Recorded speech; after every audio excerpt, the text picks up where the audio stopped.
세계를 살린 순교 정신의 이유입니다. 특별히 우리 시국에서도 매주 예배에 참여하는 우리 김연옥 집사님, 또 우리 강원도에서도 매주 예배에 참여하는 우리 신양순 성도님, 또 온라인으로 함께 실시간으로 참여는 못하지만은 매주 우리 수요, 금요, 새벽 예배 모든 강단 말씀을 계속 듣고 또 포럼 올리는 우리 유태순 성도님, 여러분들이 있는 모든 현장에 오늘 하나님의 나라 임하게 되시기를 바랍니다. 저는 이 순교라고 하는 이 말을 들을 때 제가 어릴 때 초등학교 우리 그 유년부 시절에 교회 다닐 때 우리 모 교회에서 매주 금요일마다 지금처럼 이렇게 영상이 잘 된 상황은 아닌데 그 슬라이드로 주기철 목사님의 순교 영상들을 매 금요일마다 보여줬어요. 그래서 막 커다란 그 바닥에 못이 막 이렇게 큰 못이 쭉 깔려 있는데 거기에 우리 주기철 목사님이 서쪽 하늘 붉은 노을, 또 하늘 가는 밝은 길이 이런 찬양을 부르시면서 그 모판 위에 한 발자국 이렇게 걸어가는 그 영상을 보여주셨어요. 그때 그 어린 시절에 그런 걸 보면서요, 그 못이 발등위로 이렇게 팍 이렇게 튀어나오면서 피가 나오는 그런 모습을 보면서 어떻게 보면 좀 막 그 소름 끼치고 징그러운 그런 생각도 드는데, 야, 어떻게 저런 믿음을 가지고 신앙생활을 할 수 있을까? 그런 생각도 많이 들었습니다. 야, 참 정말로 하나님이 살아계시는구나, 그런 생각도 들었습니다. 그래서 이 순교라고 이런 말을 들을 때는 이런 주기철 목사님의 그런 생각들이 많이 들고요.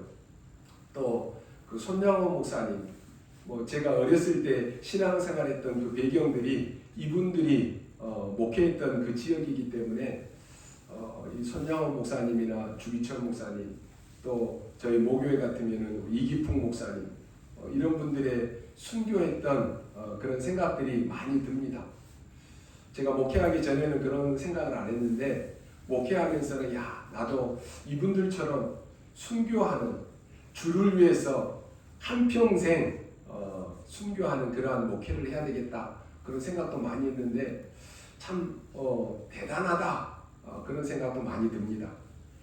오늘 말씀은요, 초대교회가 지금 첫 번째 순교자 이 스데반의 이야기가 나옵니다. 초대교회는 스데반을 비롯해서 중요한 제자들이 나오는데요, 우리가 잘 알듯이 이 사람들은 죽음을 두려워하지 않았다라고 하는 것입니다. 여러분, 사람들이 죽음을 두려워하지 않는 사람이 어디 있습니까? 다 두려워하고 겁을 먹고 하는데 어떻게 하면 이 초대교회 이런 제자들이 죽음을 두려워하지 않았을까? 우리가 제일 하기 쉬운 말이 뭡니까? 생을 건다, 생명을 내가 건다, 이런 말 쉽게 말하잖아요. 여러분이 생명을 건다라고 하는 말하고 내가 주를 위해서 1억 원을 헌금하겠다, 요즘에는 1억 원도 그렇게 큰 돈이 아니더라고요. 1000억을 내가 헌금하겠다, 이것 중에 어느 것이 여러분이 더 쉽겠습니까? 계산상으로 따지면 우리가 1억, 1000억을 내놓는 것이 죽는 것보다 나을 수 있습니다. 훨씬 더 낫다니까요. 그래서 아무나 할 수 있는 말이 뭡니까? 내가 주를 위해서 1억, 1000억 내가 헌금하겠다, 이런 말들보다는 내가 생을 걸겠다, 이런 말을 쉽게 많이 합니다. 좀 수준 낮은 말로 말하면요, 1억이나 1000억은 현찰이지만 생명을 건다라고 하는 것은 외상이기 때문에 당장 지금 내가 안 죽잖아요. 그러니까 우리가 생을 건다라고 하는 말을 쉽게 말합니다. 여러분이 여기에서 우리가 중요한 것을 찾아낼 수 있어야 됩니다. 오늘 여러분이 생명을 걸어도 될 만한 일을 찾아내라라고 하는 것입니다. 만일 그게 아니다라고 하면은 여러분은 안 할수록 좋습니다.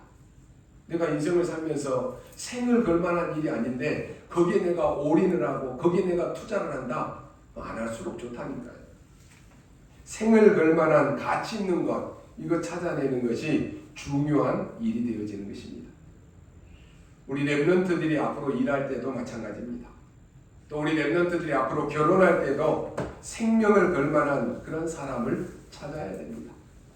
물론 쉬운 일은 아니지만은 매우 중요한 일입니다. 그래서 여러분이 꼭 응답을 받으려고 한다면 생명걸 가치 있는 일을 찾아내라라고 하는 것입니다. 초대교회에 지금 가장 큰 위기가 찾아왔습니다.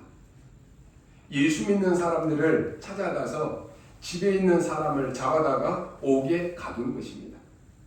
근데 만약에 이 사람들이 복음을 전한다, 이런 사람은 돌로 쳐서 사형을 시킬 수도 있습니다. 이때 나타난 인물이 있었는데 그 사람이 오늘 읽은 본문에 나온 스데반입니다. 이 스데반은 우리가 사도행전 6장에 초대교회 7 집사를 임명할 때 한 사람이잖아요.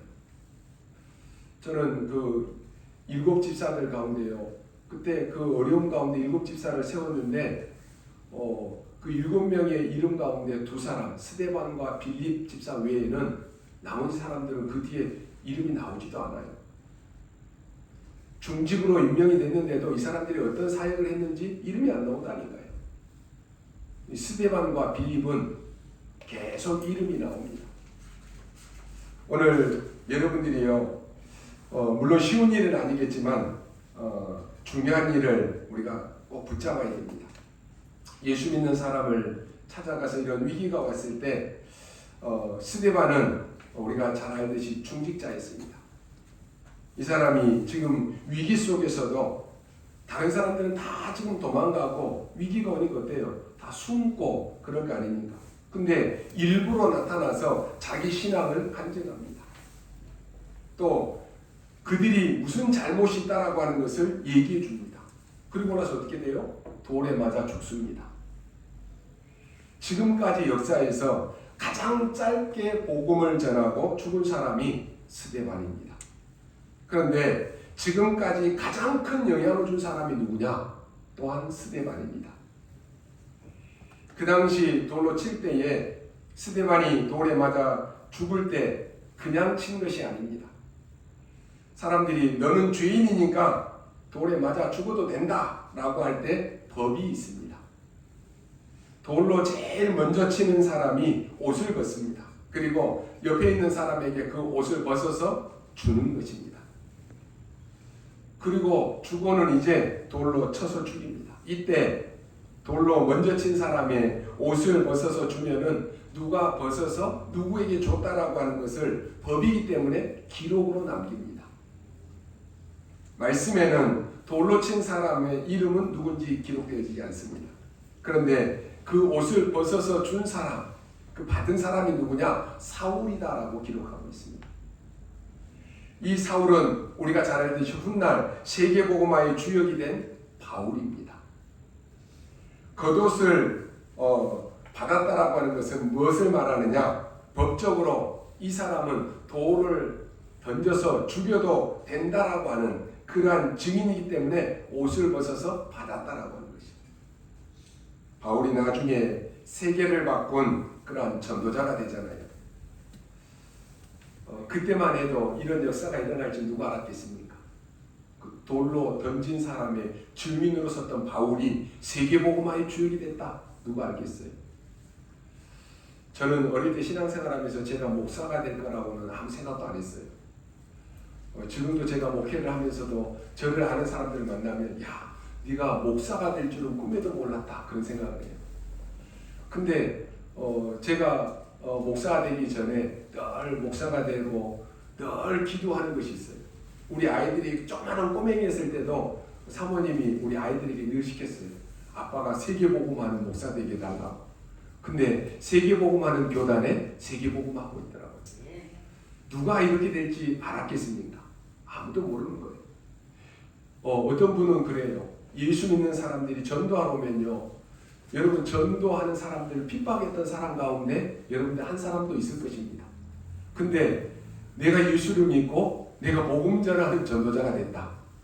감히 여러분 상상이나 했습니까? 근데 지금 이 자리에 여러분이 앉아있다라고 하는 것입니다.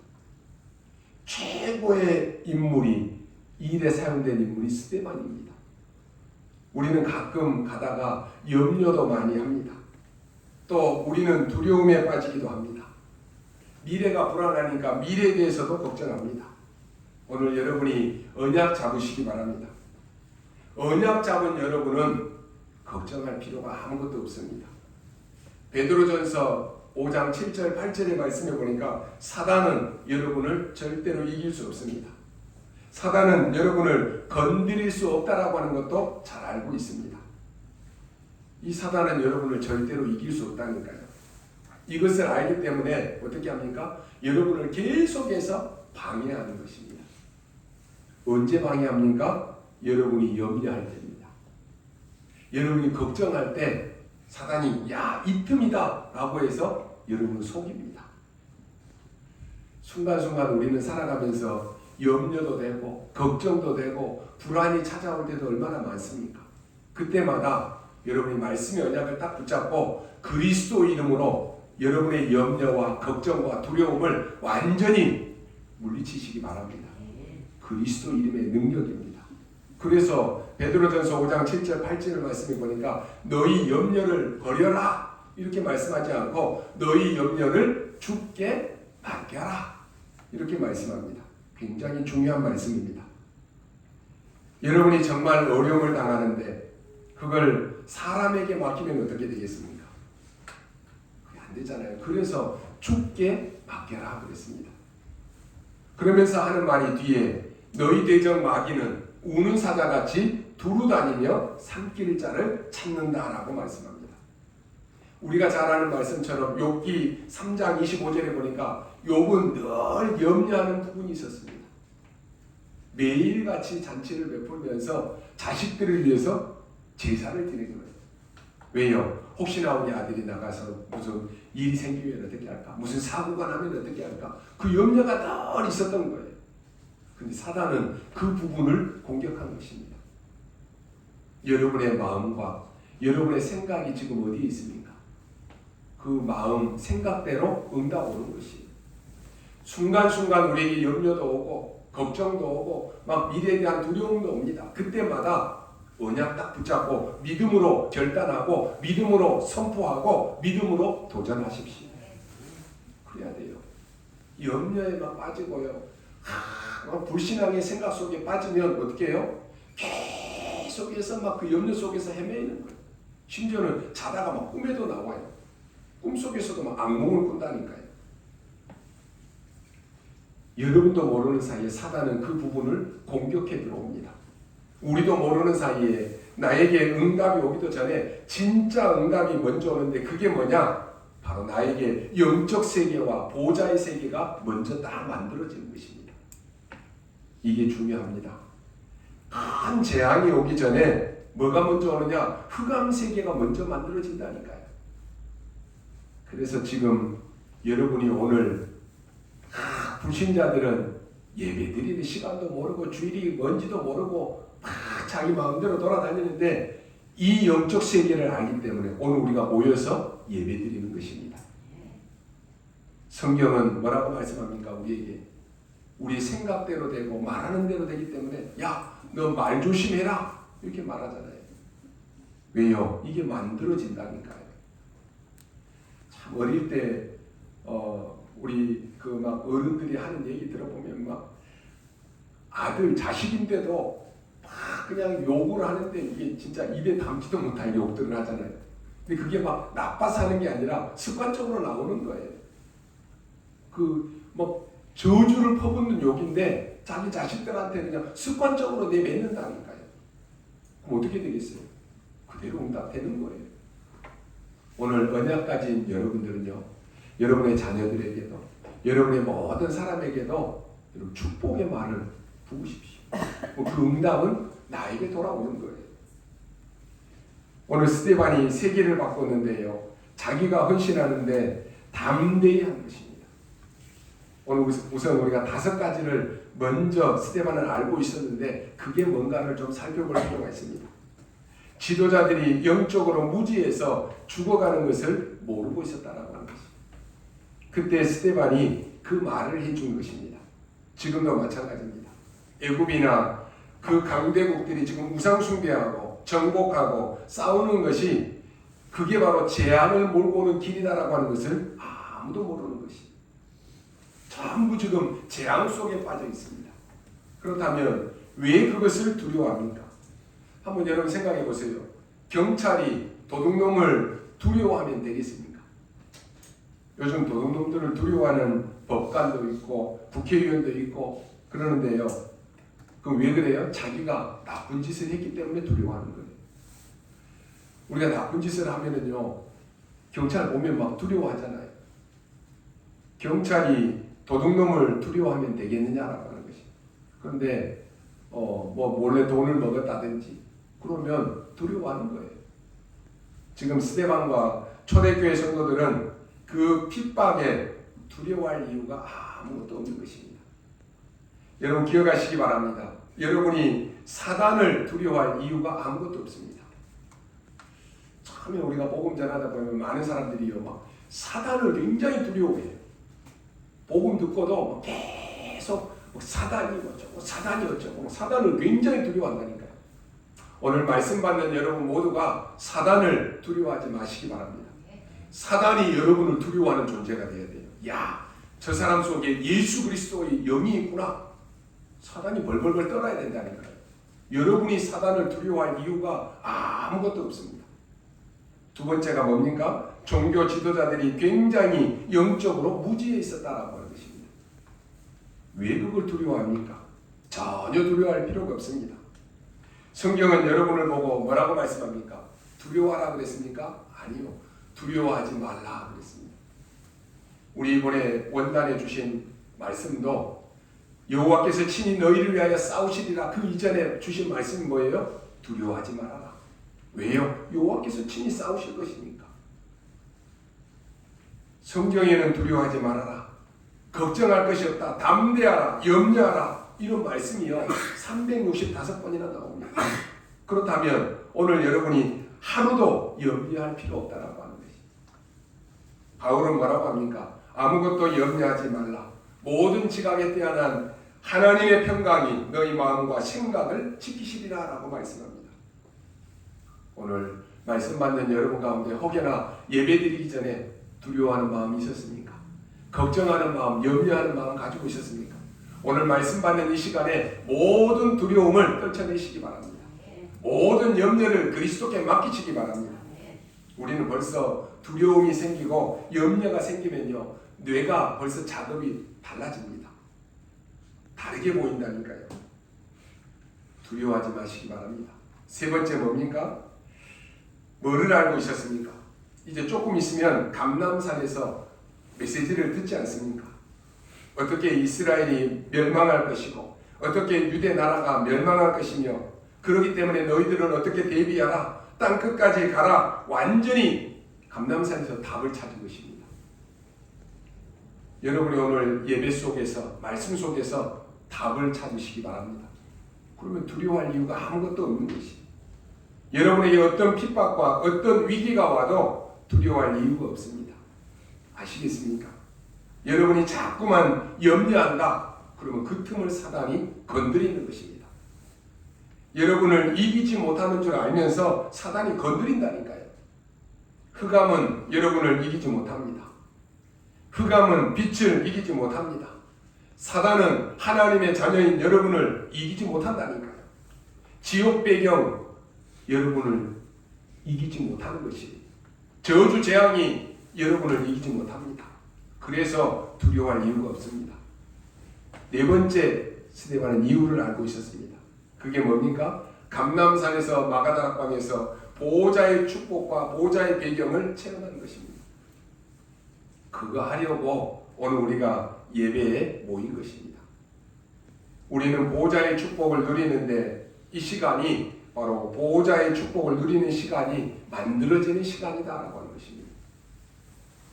스데반은 죽으면서 그것을 봤습니다. 마가다락방에서 기도하다가 뭐라고 합니까? 너희 자녀들은 예언할 것이고 너희 청년들은 환상을 볼 것이며 너희 늙은이는 꿈을 꾸리라 그랬습니다. 쉽게 말하면 미래를 확실히 알고 있었다라고 하는 것입니다. 오늘 여러분이 5가지를 알면 두려워할 이유가 없습니다. 왜 사단을 두려워합니까? 아니, 흑암 세력을 왜 두려워합니까? 전혀 두려워할 이유가 없습니다. 그것은 구원 못 받은 자들이 하는 것입니다. 여러분은 하나님의 자녀요, 빛의 자녀입니다. 여러분의 과거를 이제는 싹 털어넣으시기 바랍니다. 대부분 보통 사람들은 과거 그거 붙잡고 살아갑니다. 근데 이 과거가 전혀 여러분에게 도움되는 건 하나도 없습니다. 여러분이 갖고 있는 과거의 상처 아무도 그거 가지고 살릴 수 없습니다. 여러분이 들고 있는 정죄의 돌 그건 누구도 살릴 수 없습니다.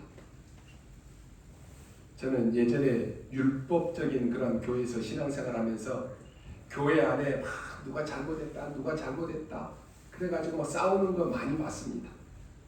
그 율법의 정죄의 돌, 그 돌을 던지는데 자기는 마치 막 깨끗한 것처럼 보이잖아요. 근데 나중에 보면 그 사람이 더 험한 그런 죄를 짓고 완전히 무너지는 것 봤습니다.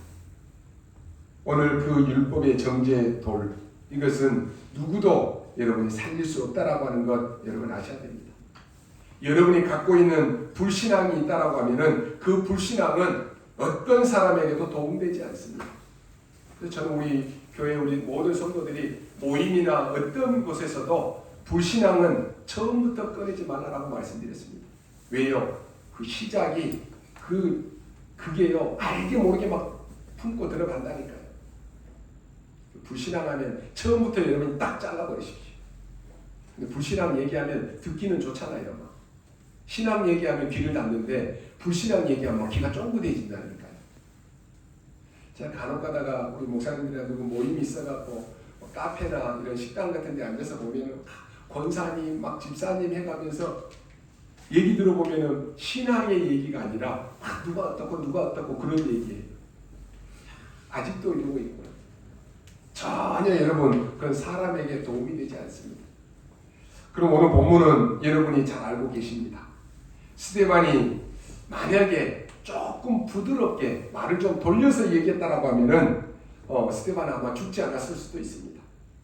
근데 완전히 이 사람들의 문제를 정확하게 보고 정확하게 지적하고 얘기한 것입니다. 너희들은 모세 시대 때 나올 때도 금송아지 만들지 아니했느냐? 지금 스데반의 메시지라니까요. 이것은 유대인을 지금 보고 하는 말입니다. 그리고 아모스 시대 때에도 몰록신을 만들지 아니했느냐? 선지자들마다 너희들이 죽이지 아니했느냐? 그리고 그리스도를 십자가에 못 박지 아니했느냐? 그런데 그분이 그리스도로 하나님의 아들로 부활하지 아니하셨느냐? 스데반의 지금 메시지입니다. 지금 이 말한 장소가 어디냐? 재판법정입니다. 여기서 이렇게 진술한다? 당연히 죽는 것이에요. 사실 스데반이 여기서 약간만 좀 부드럽게 말을 돌려서 얘기했다라고 해도 아마 죽음까지는 가지 않았을 것입니다. 근데 그대로 사실대로 막 얘기했다니까요. 사람들이 하는 말처럼요. 아 다르고 다르다라고 하잖아요. 말꼬리만 약간만 바꿔도 죽지 않았을 것입니다. 근데 그대로 얘기했는데 성경은 이 사람들이 이 말을 듣고 마음에 찔렸다 그랬습니다. 그러면 제대로 마음에 찔렸다라고 하면 깨달아야 되는데 어떻게 찔렸습니까? 오늘 말씀 보니까 찔려서 이를 갈았다 그랬어요. 이를 갈았다. 분노에 그냥 이를 뜨득뜨득 하는 거예요.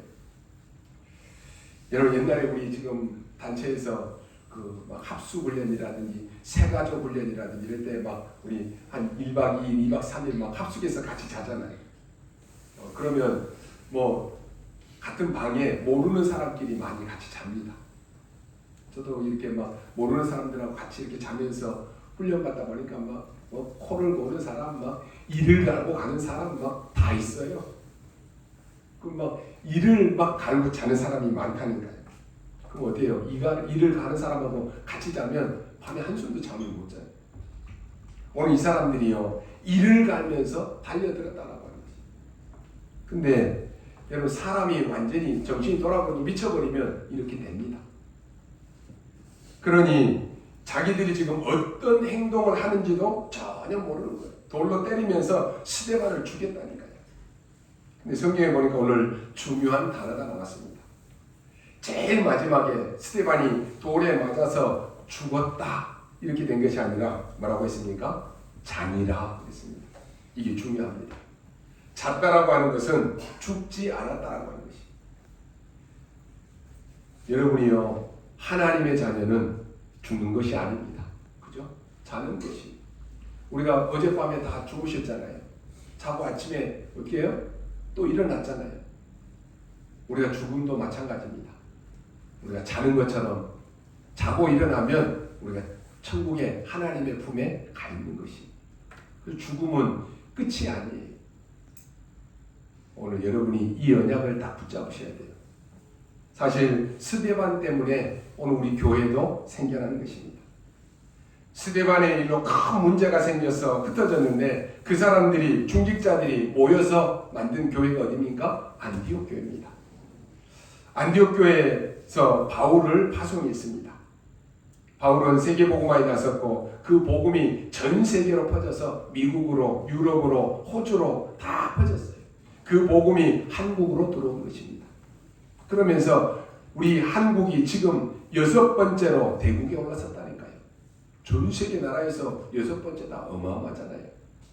가히 상상할 수 없는 일입니다. 우리나라에 무슨 뭐 특별한 자원이 있습니까? 아무것도 없어요. 그렇다고 해서 뭐 땅덩어리라도 큽니까? 땅도 조그만하잖아요. 거기다가 또 분단돼 있잖아요. 아무것도 없다니까요. 아직도 분단국가로 전쟁의 위협 속에 있고 양사방에서는 우리를 공격하고 있습니다. 그런데 도움 주는 사람도 없다니까요. 그런데 우리나라가 지금 세계 6대 강국에 들어갔다라고 하는 것, 이건 대단한 것입니다. 그럼 언제부터 그렇게 됐습니까? 복음이 한국에 들어오면서부터입니다. 복음 들어오기 전에는 완전히 가난했다니까요. 선교사님들이 우리나라에 처음에 들어왔을 때 이 희망이 보이지 않는 나라예요. 대한민국. 우리나라 지도자들이 다행스럽게 전부 예수 믿는 사람들이었습니다. 이게 스데반의 영향 때문에 온 것입니다. 그러니까 엄청난 것 아닙니까? 오늘 우리가 읽은 말씀에 왜 죽었다가 아니고 잔이라 그랬습니다. 오늘 여러분이 받아야 될 응답이 바로 여기에 들어있습니다. 그래서 우리가 첫 번째로 한번 살펴볼 것은 스데반은 이미 흑암 세력을 꺾는 순교를 한 것입니다. 54절에 보니까 저들이 이 말을 듣고 찔려 이를 갈고 달려들거늘 그랬습니다. 스데반은 이미 알고 있었습니다. 그런데 각오하고 얘기한 것입니다. 여기서 아주 중요한 메시지를 했습니다. 이것은 이미 흑암 세력을 꺾은 것입니다. 렘넌트 7명이 어떻게 응답을 받았는지 한번 자세히 보십시오. 여러분이 받아야 될 응답이 뭔가를 아셔야 됩니다. 이미 흑암 세력을 먼저 꺾어버린 것입니다.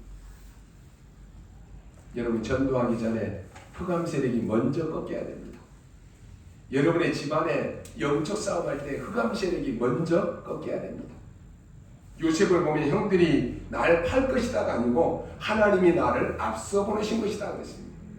벌써 생각하고 말하는 차원이 다릅니다. 나중에 야곱이 죽고 난 이후에 요셉이 대성통곡을 하니까 형들이 겁을 먹고 나서 요셉에게 우리를 좀 살려달라고 말하지 않습니까? 그러니까 하나님은 저에게 선으로 갚으셨습니다. 형님들과 형님들의 자녀들을 제가 책임지겠습니다라고 말합니다. 완전히 달라집니다. 이게 흑암을 먼저 꺾고 들어간 것입니다. 성경을 잘 보십시오. 다윗은 골리앗 앞에 갔을 때 뭐라고 말합니까? 너는 칼과 창과 단창을 가지고 왔지만 나는 네가 모욕하는 여호와 이름으로 왔다라고 말합니다. 이미 이긴 싸움입니다. 뭐를 이겼습니까? 흑암을 완전히 이겼습니다. 여러분 흑암부터 꺾어야 됩니다. 이미 스데반은 이긴 거라니까요. 12사도들이 그랬습니다. 마가다락방을 체험하고 난 뒤에 흔들린 사도는 한 명도 나오지 않았습니다. 이미 승리한 것입니다. 예수님께서 말씀하십니다. 땅끝까지 이르러 증인이 되리라. 증인이 되라가 아니고 증인이 되리라 라고 말씀했습니다. 성령 충만 받으라는 말도 되지만 성령 충만 받으리라. 권능도 받으리라 그랬습니다. 여러분 꼭 기억하십시오. 여러분에게 어떤 문제가 왔습니까? 이미 흑암 세력부터 꺾어버린 것입니다. 교회 안에 문제가 일어났다. 왜 용서하고, 왜 도와주고, 왜 포용하고 수용해야 됩니까? 먼저 흑암 세력부터 꺾어버려야 됩니다.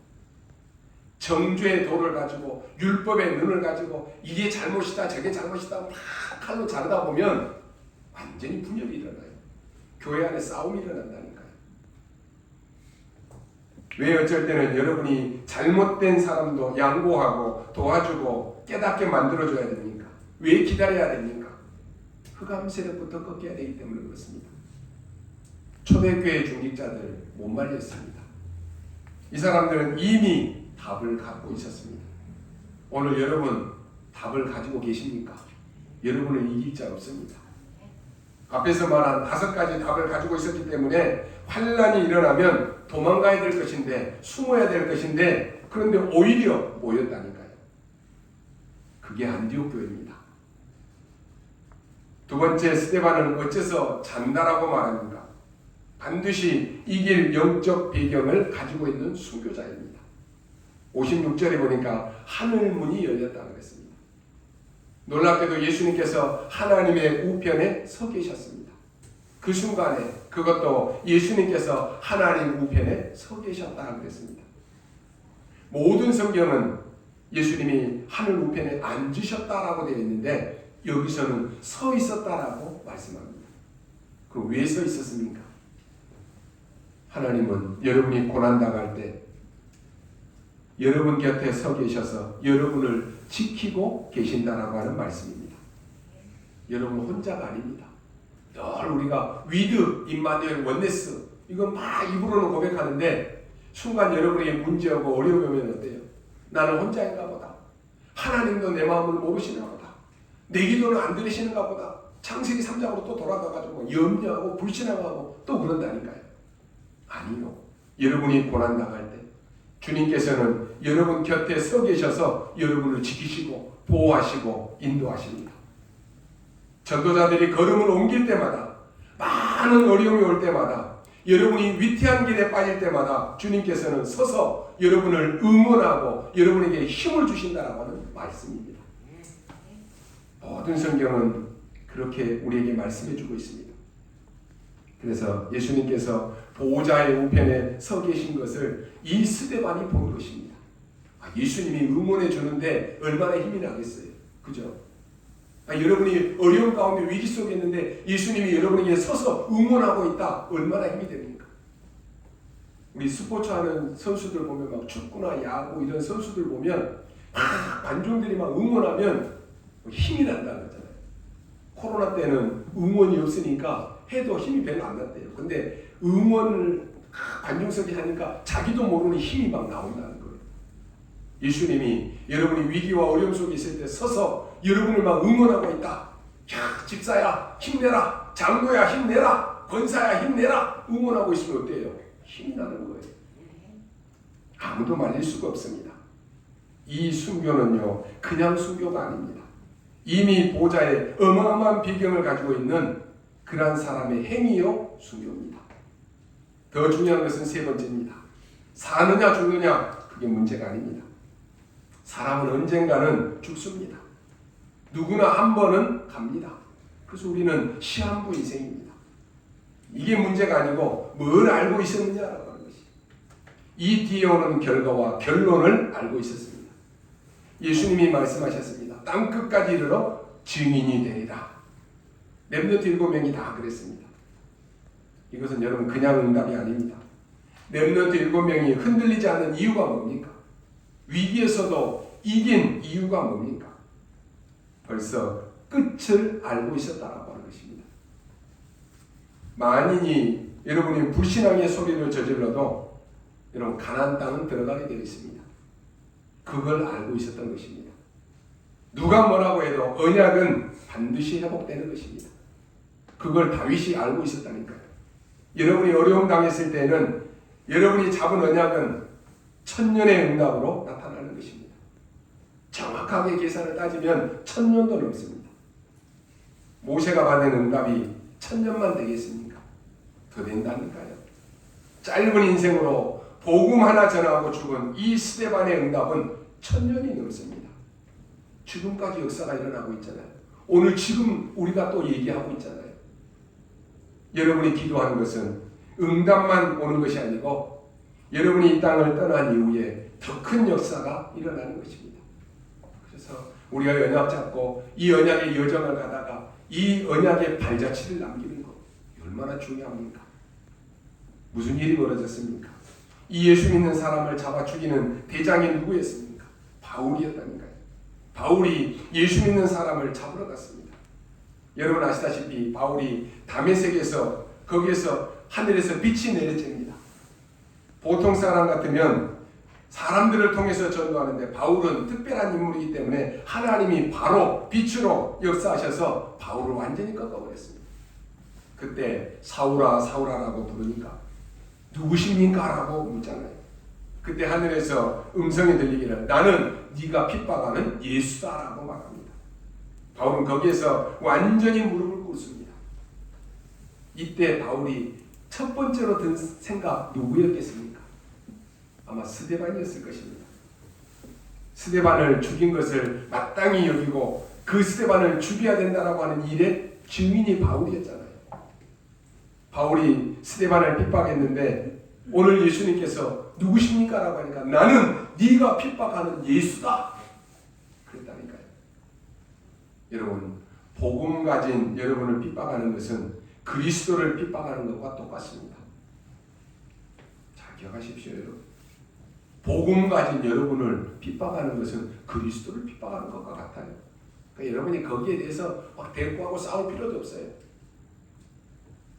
그리스도를 위해서 헌신하는 것은 그 돕는 것은 그리스도를 돕는 것과 똑같다라고 예수님이 말씀하셨습니다. 그 정도가 아닙니다.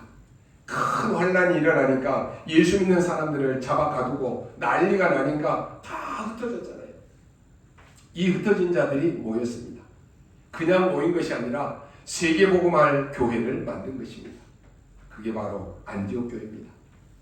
거기에 바울이 간 것입니다. 놀라운 일 아닙니까? 나중에는 사도들까지 다 잡아 죽이고 난리가 났습니다. 이제는 베드로도 잡아가지고 옥에 가두고 사형을 받게 됩니다. 그런데 그날 밤에 스데반은 이미 없지만 이제 전 중직자들이 모여서 기도한 것입니다. 여러분 교회 안에 정말로 언약 가지고 기도하는 한 사람만 있어도 되는 거예요. 기도하는 사람은요 수만 수천 명을 이길 수가 없는 거예요. 여러분이 그래서 교회 안에 어떤 위기가 오고 문제가 왔다 같이 기도합시다 라고 했을 때 원네스대에서 기도할 때 모든 흑암이 무너지는 거예요. 중요합니다. 여러분 기관에서도 우리 기도합시다 그러잖아요. 기도 모르는 사람은 별 관심이 없어요. 그런데 내가 부족하고 나는 연약하지만 함께 모여 기도할 때 흑암 문화가 완전히 무너진다니까요. 얼마나 중요합니까? 이 어려운 위기 속에 초대교회 중직자들이 모여서 기도했다니까요. 그게 사도행전 12장에 나오잖아요. 그때 어떤 일이 일어났는지 여러분 아시잖아요. 베드로가 뒷날 죽게 됐는데 베드로가 옥문을 열고 나오잖아요.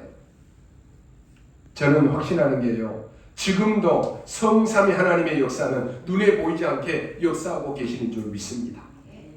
지금 예배하는 이 시간에도 우리가 온라인으로 위성으로 다 예배드리고 있지만 그 현장에 성삼위 하나님의 능력으로 역사하시는 줄 믿습니다.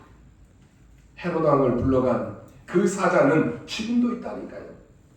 죽는 존재가 아닙니다. 바울을 도와줬던 그 사자는 지금도 역사하고 있습니다. 여러분 기억하십시오. 결론으로 말씀드립니다. 오늘 우리가 생각해 볼 것은 왜 바리새인들이 스데반을 그렇게 죽이려고 안달이 났느냐라고 하는 것입니다. 아마도 바리새인들이 스데반을 죽이려고 했을 때 스데반이 막 겁을 먹고 무서워하고 두려워했어야 되는데 오히려 성경이 뭐라고 합니까? 스데반의 얼굴이 천사의 얼굴처럼 보였다고 했습니다. 여러분 막 사람들이 여러분에게 막 겁을 주면 막 겁을 먹고 두려워해야 되는데 막 웃고 마음이 얼굴이 편안해진다. 그럼 어때요? 그 죽이려고 했던 사람은 더 화가 날 거 아니에요. 그러니까 바리새인들이 더 열을 받고 더 분이 나는 것이. 사람은 눈에 보이는 것 때문에 남들과 비교하다 보면 이렇게 됩니다. 스데반은 돌에 맞아 죽었는데 우리가 눈에 보이는 것만으로 스데반의 인생을 평가한다. 어떻게 되겠습니까? 스데반이 구약 성경을 들어 복음을 설명하는데 아무런 열매도 없었고 또 눈에 보기에는 비참하게 돌에 맞아 죽었습니다. 그렇다면 우리가 생각하는 것대로 스데반의 인생이 실패한 인생입니까? 혹 우리가 만약에 복음 전하다가 아무런 역사도 일으키지 못하고 내가 이 복음 운동 올인하다가 이대로 살다 죽었다. 그게 실패한 인생입니까? 저는 아니라고 봅니다. 우리로 말하면 열심히 복음 전했는데 내가 축복도 못 받고 응답도 못 받고 열매도 없다. 그러면 그게 실패한 인생입니까? 이 땅의 모든 믿음의 사람들이 스데반은 최초의 순교자이고 가장 하나님 앞에 쓰임받는 사람이다라고 생각합니다. 그래서 오늘 우리가 잡아야 될 것이 뭡니까? 사는 것이 문제가 아닙니다. 오늘 붙잡아야 될 것이 뭡니까? 순교 정신입니다. 꼭 죽겠다라고 하는 것이 아닙니다. 죽어도 괜찮다라고 하는 것입니다. 순교 정신은 그렇게 어려운 것이 아닙니다. 모세가 당시에 왕궁에 들어간 것은 불가능한 일입니다. 근데 하나님은 가라라고 하잖아요. 그때 모세는 죽을 각오를 하고 들어간 것입니다. 그런데 어떤 응답이 왔는지 여러분 아실 것 아닙니까? 꼭 우리가 죽기 위해서 신앙생활하는 것은 아닙니다. 내가 꼭 죽기 위해서 복음 전하는 것은 아니에요. 복음을 전하다 보면 그런 일이 있을 수 있는데 그래도 괜찮다라고 하는 것이죠. 성경에 전부 그 얘기입니다.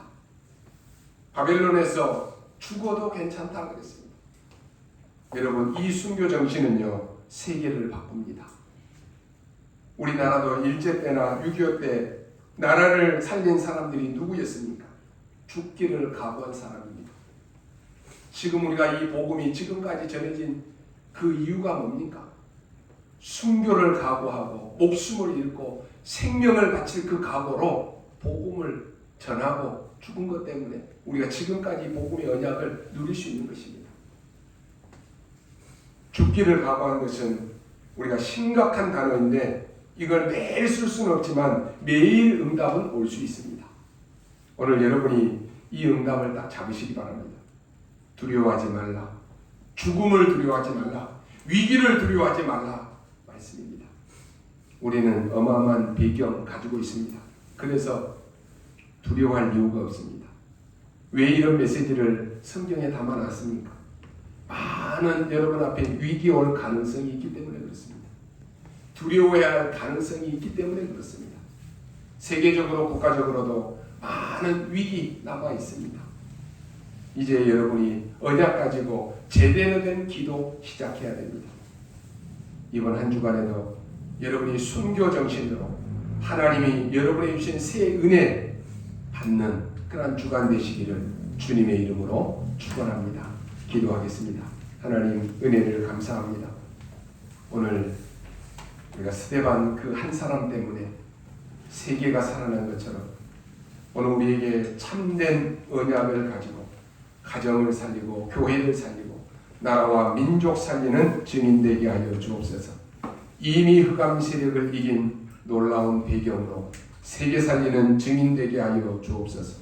오늘 우리에게 순교 정신을 말씀하신 하나님, 죽어도 괜찮다라고 하는 생명 걸 만한 각오로 모든 현장에 도전하는 우리 전도자들이 다 되게 하여 주옵소서. 감사를 드리며 살아계신 우리 구주 예수 그리스도 이름으로 기도하옵나이다. 아멘.